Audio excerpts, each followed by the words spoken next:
My name's Ian Campbell, and I was caught up in the first National Service in 1965. Having gone through the initial training service, we were posted to the 6th Battalion, and in my case Delta Company, at Inogra Barracks in Brisbane. And from there we spent nearly 12 months on exercises.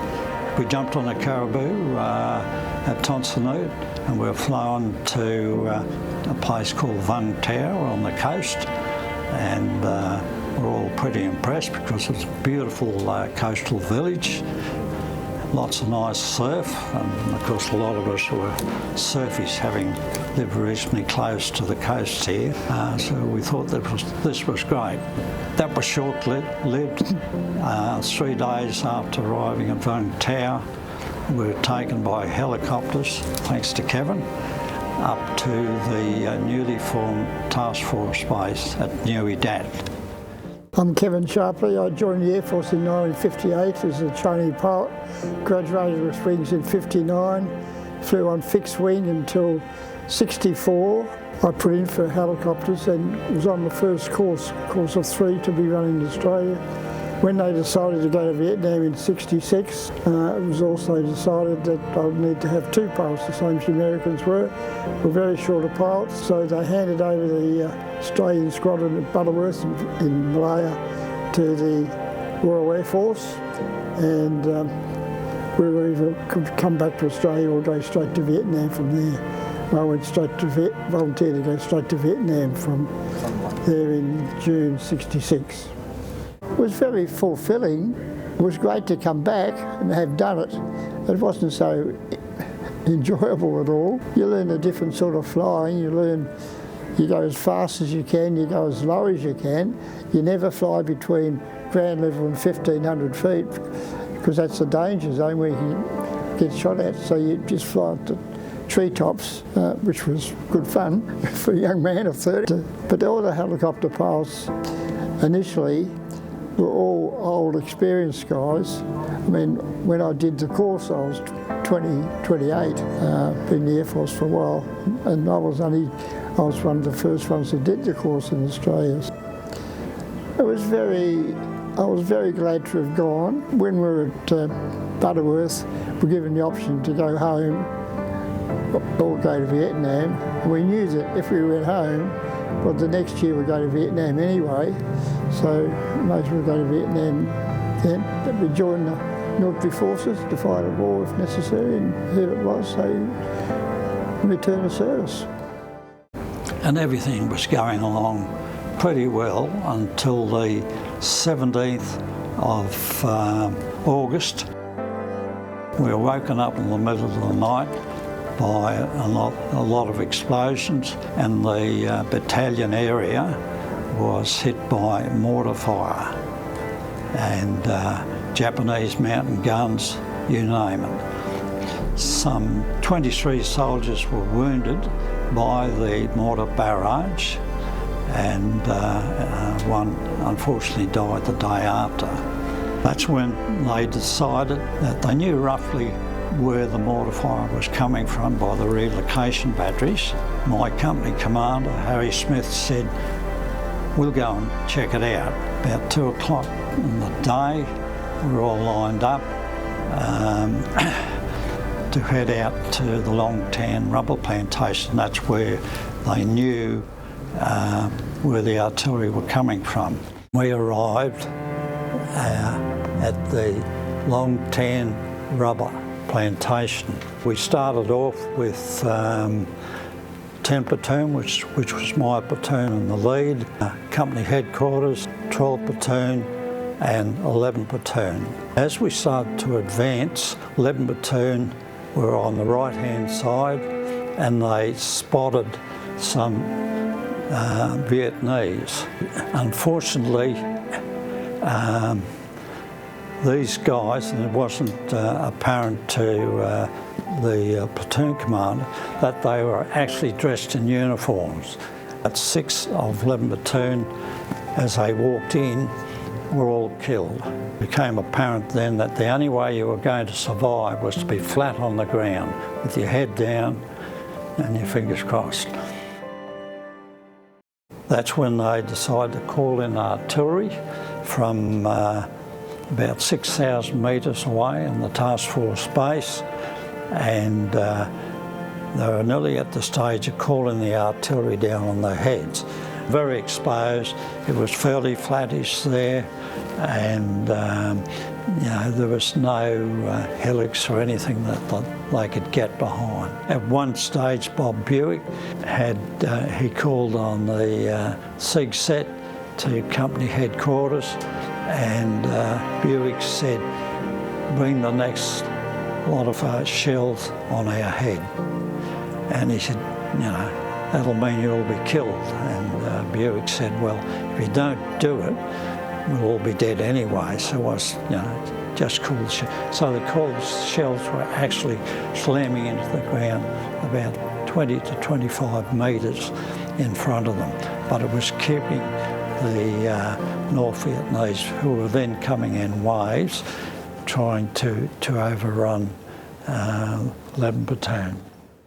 Then to take the pressure off 11 Platoon that was stuck here, they brought 10 Platoon around with an effort to move down this way and attack the enemy from the rear. The first casualty was our platoon officer's SIG carrier. A piece of metal went straight through his chest and out through the SIG set in his back. The Vietnam started dropping mortars, as I said. They dropped them right on top of the company, and we were at this stage all lying flat on the ground trying to fire at these North Vietnamese that were going to support down here. The mortars exploded around the platoon, and we took another 3 casualties. I can remember firing at these people in the mist, and a wave of rounds were coming at us just over our head. The North Vietnamese loved colour, so a lot of their rounds were tracer rounds, which is good and bad. Bad if you get hit by a tracer round because it burns like hell as it penetrates your body, but it did show the gunners where the rounds were going.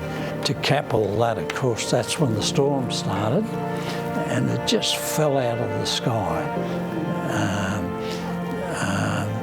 The long tan rubber plantation was red soil, and so you got a mixture of mud.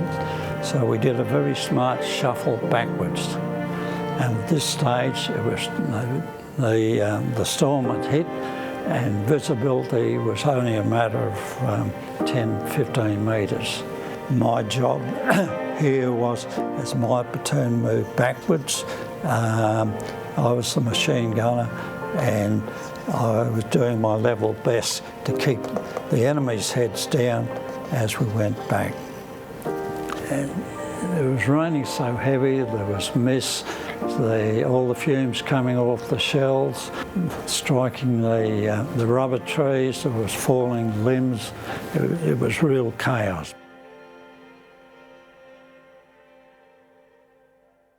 At 6 p.m, our company commander was saying, we desperately need resupply of ammunition, and how the hell that was to take place when some of Kevy's mates said, we'll fly ammunition out to the company. They put boxes of ammunition, they wrapped them in army blankets. The artillery guy stopped the shells coming in from the task force, and these pilots flew in blinding rain. How they ever did it, I'll never ever know. But they came in, and they found where we were. We threw smoke grenades so they could see it coming up through the rubber even in the intense rain, and they just rolled the choppers and they kicked the boxes out and they fell within the company headquarters.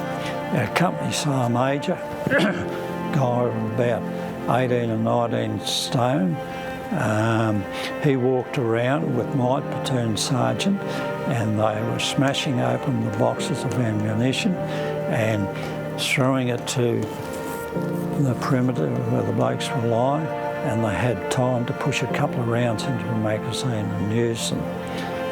I was over here and I was having all sorts of trouble with the machine gun, dragging mud up into the feed plate, and it kept on stuffing, and the sergeant major threw me a spare barrel for the M60, and I'll tell you, I could have kissed him. The 11th Platoon Commander, he was just a happy-go-lucky kid.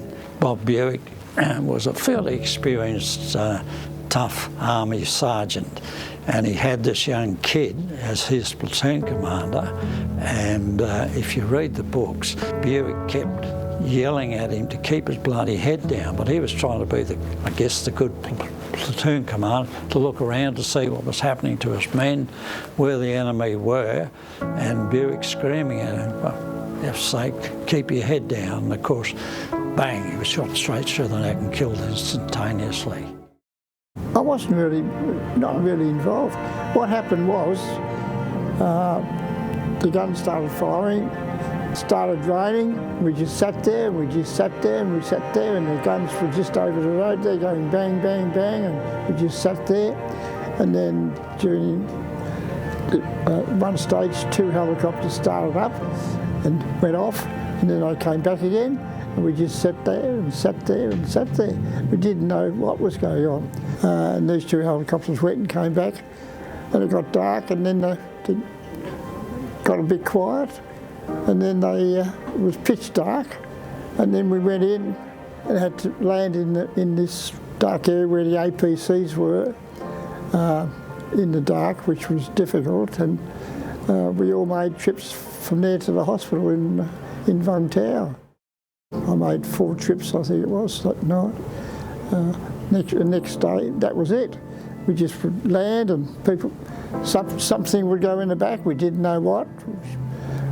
Even when the 2 helicopters went and came back again, we didn't know what they'd done. It was only till afterwards we realised that, you know, they were very lucky to have been able to do that, and to find the place and to not get shot down, really, because they didn't have any arm, but just the heavy rain protected them. So no, not until that night when we started doing the medevacs out, just realised how serious it had been. And then the dilemma for the boss is, if the tracks put their lights on, because they'd planned to withdraw to an open area about 500 metres away, would we attract mortar fire from the North Vietnamese? But at that stage they were going as fast as they could away from us. So yeah, we're pretty lucky. But anyway, we withdrew to this big circle, and we had the wounded from the circle, and then it was a case of how do we get them to the base hospital, which is about 30 miles away. Well, these choppers had to come in. They were told under no uncertainty that they could put their lights on. So in the rain and the dark, they slowly lowered themselves. Yeah, just how they did that, I don't know. Somebody in the APC said, look, if you just open the hatch, the light from the instrumentation would be enough, and they slowly lowered themselves down, and then packed in our wounded and flew them to the coast, to the hospital. And even the dead were taken out, I think, finally in the night. We're in the the open area. We were all like stunned mullets. We were wet and cold and muddy. Half our weapons wouldn't work. My M60 refused to fire, so I commandeered somebody's rifle, and some of the guys were already picking up enemy weapons. During the night, and we were in this open area with a big rubber plantation there, only metres away. You could hear all the moaning and groaning from the wounded. And some of our guys crawled out of our area into the rubber plantation trying to find, because we knew we had 2 missing soldiers. And of course you had hundreds of the North Vietnamese were badly wounded, lying in the mud. But they did a fantastic job of removing their people, because next day, in the broad daylight, we only found 3 wounded North Vietnamese soldiers. All the rest had been taken away. Unfortunately for 11 Platoon, they lay there all night in the mud. And when we came in next day, on the late afternoon, we found all of 11 Platoon alongside one another, and here all the soldiers were lying as though they were fast asleep. The rain had washed the blood off their bodies. I remember the guys that had been killed early, rigor mortis had set in, so we're trying to push the bodies inside the APCs, and they were face down with the weapons in their hand. And as I said, a couple of guys got a bit carried away and went to roll the bodies over, and the weapons started to fire. And they still had the finger on the trigger, and rounds were suddenly flying out of their weapons. So it was